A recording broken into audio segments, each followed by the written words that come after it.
Hi there, I'm Lewis Foster from the Manx Radio Newsroom. Thank you for choosing this edition of Newscast. Now, Saturday, the 8th of August, a special campaign will be taking place to raise awareness of severe ME. The 8th each year is considered a day of remembrance for those who suffer from and have died from the condition, as well as a chance to educate the public about the illness and advocate for better treatment and research. Well, here on the island, Juan Corlett has lived with ME since 2018, following a bout of the Epstein-Barr virus. However, over the past 2 years, his condition has deteriorated. We were due to speak around this time last year, but unfortunately, Juan was simply too ill to speak. But last month, I got a message from Juan saying he was ready to speak and to tell me in an interview what his day-to-day has been like living with severe ME. Well, firstly, I just explained that my health has deteriorated since we last spoke, Lewis, which will have been probably 2.5 years ago.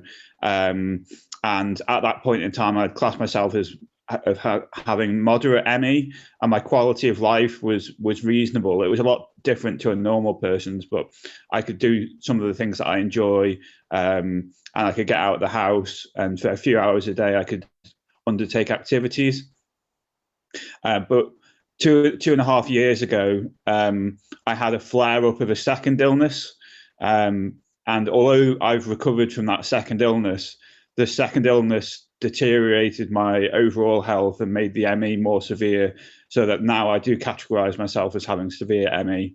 What is the difference then? How has your life changed since we last spoke? What's your day-to-day like? Well, the headline really is how much of the day is spent doing nothing and waiting for time to pass and resting so that I don't overdo it.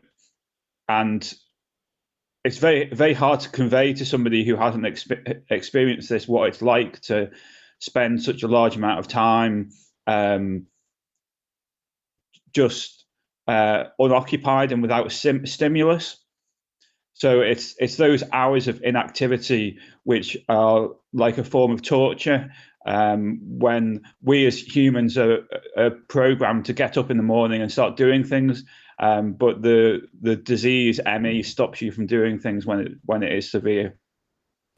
And like you say, for those of us without the disease, we can only try to imagine it. But like you say, it must be so difficult. And as you mentioned before, it has been a couple of years now since we last spoke, and we have tried to have this discussion, we should say, in previous years. But there has been times where you've just been too ill to talk. Is that fair to say? Yeah, well, I still have to limit very carefully how long I can talk for. So typically about 15 minutes per day is how much conversation I can manage, which isn't very much, I can tell you. Once you get talking to somebody, 15 minutes disappears very quickly. And then for the rest of the day, you're lonely on your own. But it was a lot worse than it is now, even.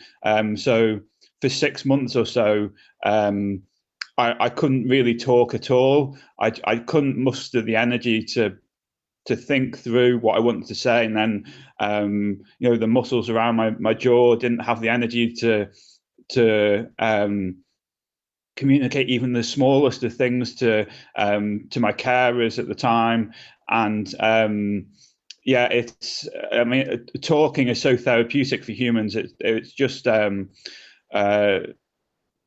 it's unimaginably difficult when you lose the ability to talk, and you lose the ability to listen to others as well. So at both sides of the conversation, you struggle with.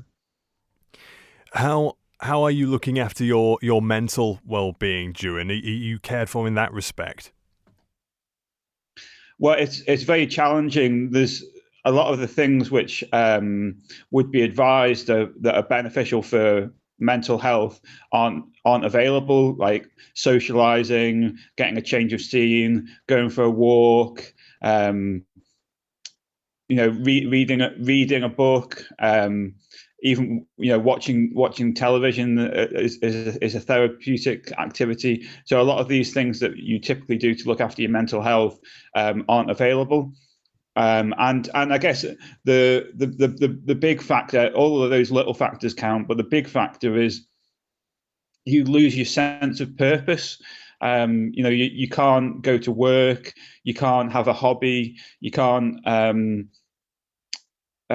You don't have children to look after, or family gatherings to go to. So the sense of purpose, the thing that you get up for in the morning, isn't there, and that really is a drain on your mental health. So I'm doing my best just to take one day as it comes, but each day as it comes. But it's very difficult from a mental health point of view.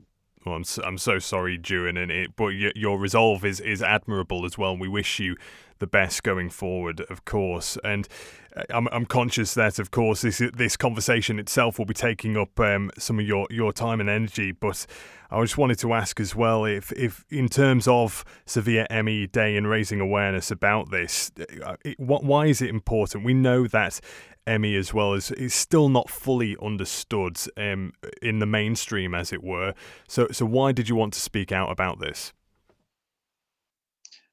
Well, I know that I'm not the only person going through this at the moment, and that there are other people with severe ME, and it's difficult to have a voice when the illness strips you of your ability to do things and to speak out. So I wanted to, on behalf of other people who have the same condition, share just how cruel and difficult the illness is, so that people have some greater understanding of what we're going through, and maybe can relate to what people are going through, and maybe help out by reaching out and just connecting with those people who are left lonely by the disease.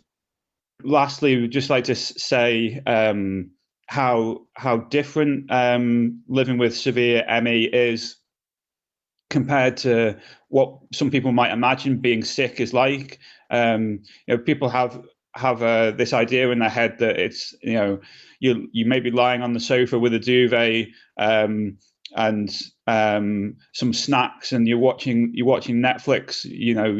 You're taking things easy and you're looking after yourself, but even though those simple tasks like watching TV aren't accessible, and it's not it's not doing little things to pass the time. It's being stuck in time. You're stuck without activity, and it's a world which is very hard to imagine if you haven't lived through it yourself. Thank you for making it to the end of the Manx Radio newscast. You are obviously someone with exquisite taste. May I politely suggest you might want to subscribe to this and a wide range of Manx Radio podcasts at your favourite podcast provider, so our best bits will magically appear on your smartphone. Thank you.